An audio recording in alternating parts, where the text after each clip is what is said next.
សួស្តីអ្នកទាំងអស់គ្នាខ្ញុំបាទឈ្មោះ Arafat ថ្ងៃនេះខ្ញុំនឹងបង្ហាញអ្នកទាំងអស់គ្នាអំពីរបៀបនៃការដំឡើង CentOS នៅលើ Windows Operating System តាមរយៈ Virtual Machine មុននឹងការដំឡើងខ្ញុំសូមពណ៌នាខ្លីៗអំពីអ្វីទៅជា CentOS CentOS គឺជា Operating System ដែលកើតចេញពីវងត្រកូល Linux Operating System ហើយការ install តាមរយៈ Virtual Machine នេះដែរលោកអ្នកអាចប្រើប្រាស់ Virtual Machine ដែលអ្នកធ្លាប់បានប្រើតែបើនេះជារឿងថ្មីសម្រាប់អ្នកខ្ញុំសូមណែនាំឲ្យប្រើ VMware មិនបង្អង់យូរតោះយើងទៅ download VMware ឥឡូវខ្ញុំបើក Google Chrome ហើយយើងទៅសេvmware.com បន្ទាប់ពីយើងវាយ vmware.com ហើយយើងនឹងឃើញផ្ទាំងអស់នេះហើយបន្តមកទៀតយើងคลิกទៅលើ download ហើយយើងឃើញមានពាក្យថា free download បន្ទាប់មកយើងคลิกទៅលើ workstation player បន្ទាប់ពីយើងคลิกលើ workstation player ហើយយើងនឹងคลิกទៅលើ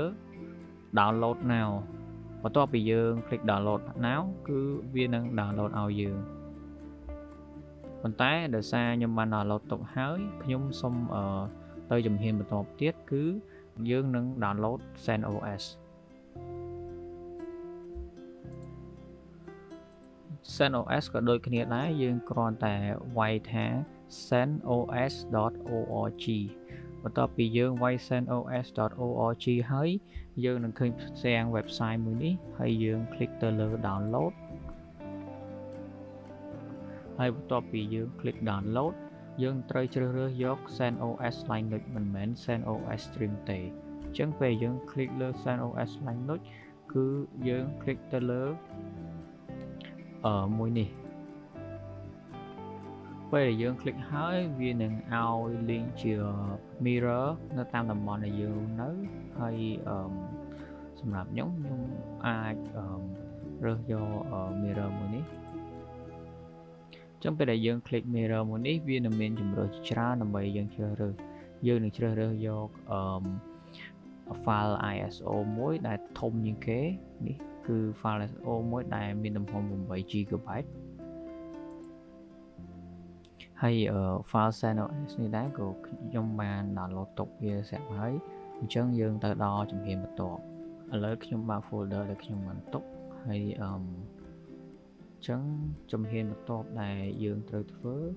ឥឡូវយើងបាន download Virtual Machine ហើយនឹង CentOS រួចហើយ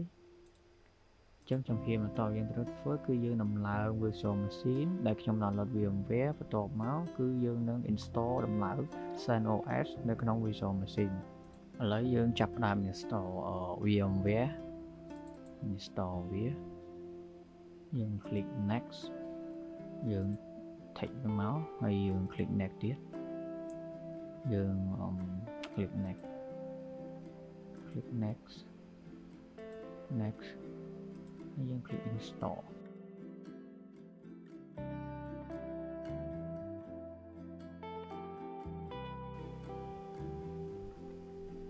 អូខេបន្ទាប់ពីយើង install ហើយយើង click ទៅលើប៊ូតុង finish អូខេឥឡូវនេះយើងបាន install VMware ហើយអូខេឥឡូវយើងបាន install VMware ហើយចឹងយើងត្រូវការបើក VMware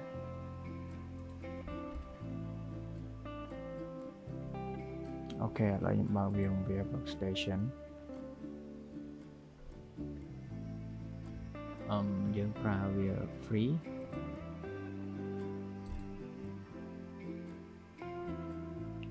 យើង click លើ create new virtual machine អូខេយើង click លើ create new virtual machine ហើយយើងធ្វើការ select file CentOS ដែលយើងបាន download browse អូខេវាមាននៅនេះស្រាប់យើង click open ចឹងclick next ឈ្មោះuser ឈ្មោះ Arafat and password okay click next អូខេខ្ញុំដាក់ចូល try ID របស់ខ្ញុំ click next ទៀតហើយខ្ញុំ store វាជា single file click next ទៀតហើយខ្ញុំ click finish power on ចឹងinstall យើងកំពុងតែដំណើរការហើយខ្ញុំសុំទាញវាឡើងមកលើតិចដើម្បីវាងាយស្រួលក្នុងការមើលហ្នឹងហើយ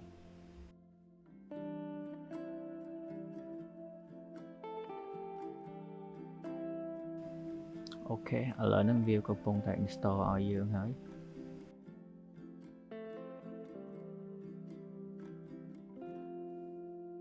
ឥឡូវហ្នឹងគឺយើងបាន install រួចរាល់ហើយអញ្ចឹងយើងចូលទៅកាន់ CentOS server មើល sign in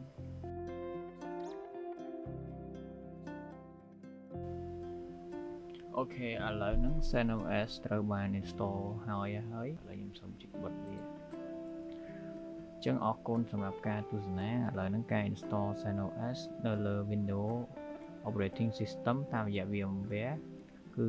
ត្រូវបានចប់ដំណឹងសូមអរគុណសម្រាប់ការទស្សនា